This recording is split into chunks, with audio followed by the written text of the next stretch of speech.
बिस्मिल्लाहिर्रहमानिर्रहीम। Bismillahirrahmanirrahim. Dear student, welcome to online classes Oriental Public School, Mardan. Dear student, my name is Saber Shah and I am your chemistry teacher. Today we are going to record a lecture of class 9 subject chemistry chapter 4, and today's our discussion topic is coordinate covalent bond. तो dear student, इससे पहले हमने chemical bonds के types पढ़े थे। पहला था हमारे साथ तो आयनिक बॉन्ड। कौन सा था? Ionic bond. फिर दूसरा हमने पढ़ा था कोवेलेंट बॉन्ड, सही है। और आज का जो हमारा टॉपिक है वो है कोऑर्डिनेट कोवेलेंट बॉन्ड। तो डियर स्टूडेंट, आयनिक बॉन्ड में कुछ इस तरह होता था कि एक एटम से, मिसाल के तौर पर ये हमारे साथ एक एटम है ए और बी, हमारे साथ दूसरा एटम है। तो एक एटम से इलेक्ट्रॉन दूसरे एटम में कंप्लीट तौर पर ट्रांसफ़र हो जाती थी, सही है। तो जो एटम इलेक्ट्रॉन को देता था उस पर पॉजिटिव चार्ज आ जाता था और जो इलेक्ट्रॉन को गेन करता था उस पर निगेटिव चार्ज आता था। तो दोनों के दरमियान जो अट्रैक्शन था उसको हम कहते थे आयनिक बॉन्ड, सही है। फिर हमने पढ़ा था कोवेलेंट बॉन्ड। कोवेलेंट बॉन्ड में इस तरह होता था कि एक एटम है, मिसाल के तौर पर ए और दूसरा है बी, सही है। तो दोनों क्या करते थे? एक दूसरे के साथ म्यूचुअल शेयरिंग करते। अगर ये एक इलेक्ट्रॉन को शेयर करता था तो ये भी एक इलेक्ट्रॉन को शेयर करता था, और इसको हम कहते थे क्या? सिंगल कोवेलेंट बॉन्ड, सही है। इस तरह अगर ए एटम दो इलेक्ट्रॉन को शेयर करे और दूसरा बी एटम दो इलेक्ट्रॉन, तो इसको हम कहते थे क्या? Double covalent bond. इस तरह अगर ए एटम 3 इलेक्ट्रॉन को शेयर करे और बी भी 3 इलेक्ट्रॉन को शेयर, तो इसको हम कहते थे क्या? Triple covalent bond. तो आज का जो हमारा टॉपिक है वो क्या है? Coordinate covalent bond. Coordinate covalent bond में कंडीशन कुछ इस तरह होती है कि इलेक्ट्रॉन का जोड़ा, ये इलेक्ट्रॉन का जोड़ा है, सही है। तो ये सिर्फ एक तरफ से शेयर होता है। दो एटमों के दरमियान बॉन्ड तो होता है, लेकिन इलेक्ट्रॉन का जोड़ा सिर्फ एक एटम शेयर करता है, तो इसको हम कहते हैं क्या? Coordinate covalent bond. तो कोऑर्डिनेट कोवेलेंट बॉन्ड, इसकी डिफिनीशन कुछ इस तरह है: अ types of covalent bond in which the share pair of electron is donated by only one of the two bonded atom is called coordinate covalent bond.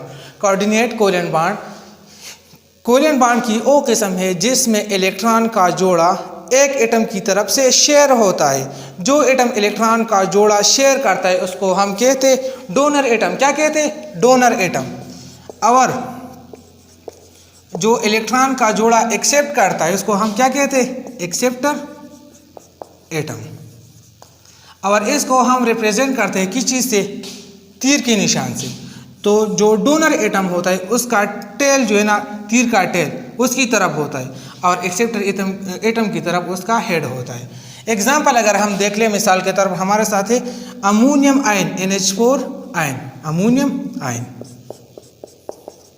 तो उसमें coordinate covalent bond है। किस तरह कोऑर्डिनेट कोवेलेंट बॉन्ड है? ये बना है किस चीज़ से? हाइड्रोजन आयन से प्लस और NH3 से, सही है। अगर हम देख ले, हाइड्रोजन आयन का मतलब ये है कि हाइड्रोजन के साथ 2 इलेक्ट्रॉन की कमी है। हाइड्रोजन पर पॉजिटिव चार्ज है, इसके पास प्रोटॉन है लेकिन इलेक्ट्रॉन नहीं है। इस तरह अगर हम देख लें, हमारे साथ क्या है? अमोनिया है, एक नाइट्रोजन है और 3 क्या है? हाइड्रोजन है। नाइट्रोजन का जो एटॉमिक नंबर है वो है 7। तो इसके पहले शेल में आते हैं 2 इलेक्ट्रॉन और इसके दूसरे शेल में आते हैं 5 इलेक्ट्रॉन। कितने इलेक्ट्रॉन आते हैं? 5 इलेक्ट्रॉन। तो मैंने इस तरह लिखा, नाइट्रोजन के वैलेंस शेल में है 5 इलेक्ट्रॉन, 1 2 3 4 5। हाइड्रोजन कितने हैं? 3 हाइड्रोजन है ना, तो 1 2 3। हाइड्रोजन का एटॉमिक नंबर है 1, तो हर एक हाइड्रोजन के साथ एक इलेक्ट्रॉन होता है। तो नाइट्रोजन इसके साथ एक इलेक्ट्रॉन को शेयर करता है, तो ये जो बॉन्ड होता है ये कोवेलेंट बॉन्ड होता है, सिंगल कोवेलेंट बॉन्ड। इस तरह इसके साथ एक इलेक्ट्रॉन शेयर करता है, इस तरह इसके साथ एक इलेक्ट्रॉन को शेयर करता है। अभी अगर हम देख ले तो हाइड्रोजन का 1 2 इसका वैलेंस शेल कंप्लीट है, ये स्टेबल है। 1 2 ये भी स्टेबल है, ये भी स्टेबल है। लेकिन अमोनिया को अगर हम देख ले, नाइट्रोजन को, तो 1 2 3 4 5 6 7 8 ये भी क्या है? स्टेबल है। लेकिन यहाँ पर हमारे साथ क्या है? हाइड्रोजन आयन है। क्या है? हाइड्रोजन आयन है। हाइड्रोजन आयन का मतलब है कि इसके साथ 2 इलेक्ट्रॉन की कमी है।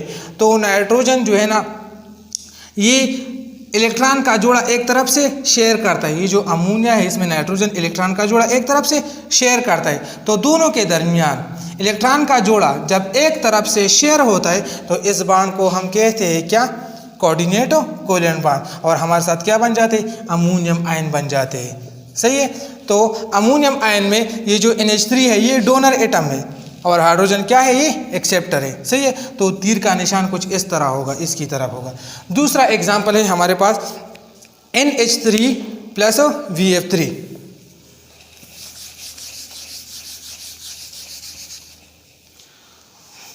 NH3 BF3 boron trifluoride ammonia. तो डियर स्टूडेंट, अगर हम देख लें नाइट्रोजन का एटॉमिक नंबर है 7, तो इसके पहले शेल में आते हैं 2 इलेक्ट्रॉन, दूसरे में आते हैं 5 इलेक्ट्रॉन, तो लिखा 1 2 3 4 5। इस तरह ये हाइड्रोजन के साथ एक एक इलेक्ट्रॉन को शेयर करता है। सी स्टूडेंट, इस तरह हमारे साथ क्या BF3, तो बोरान का जो एटॉमिक नंबर है वो है 5, तो इसके पहले शेल में आते हैं 2 इलेक्ट्रॉन और इसके दूसरे शेल में आते हैं 3 इलेक्ट्रॉन। कितने इलेक्ट्रॉन आते हैं, 3। तो बोरान के वैलेंस शेल में आते हैं 3 इलेक्ट्रॉन, 1 2 3। फ्लोरीन कितने हैं, 3 फ्लोरीन है ना, तो 1 2 3।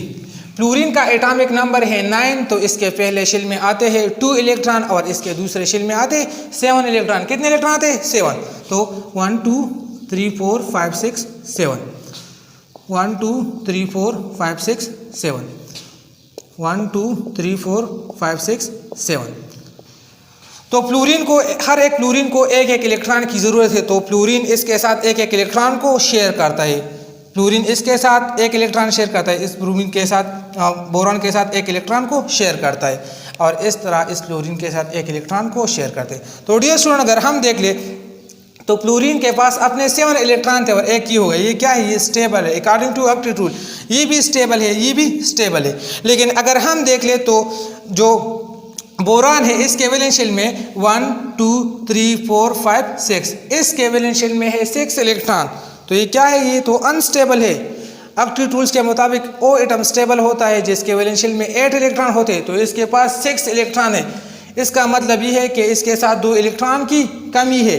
सही है, तो ये जो अमोनिया है नाइट्रोजन, इसके साथ लोन पेयर है, इलेक्ट्रॉन का जोड़ा है, तो ये शेयर करता है एक तरफ से।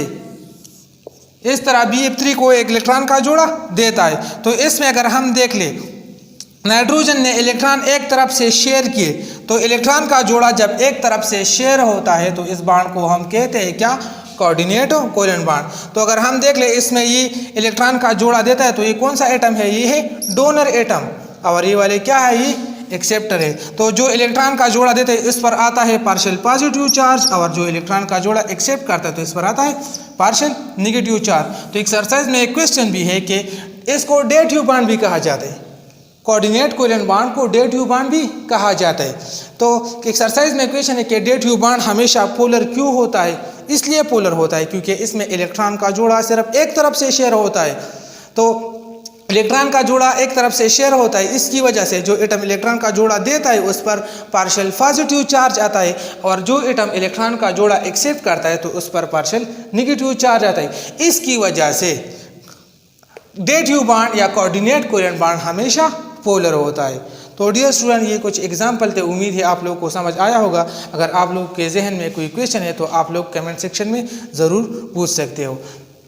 आप लोग के आखिर में होमवर्क है, आप लोग इसको करें, व्हाट्सएप ग्रुप में फिर शेयर करें। होमवर्क है आप लोगों का,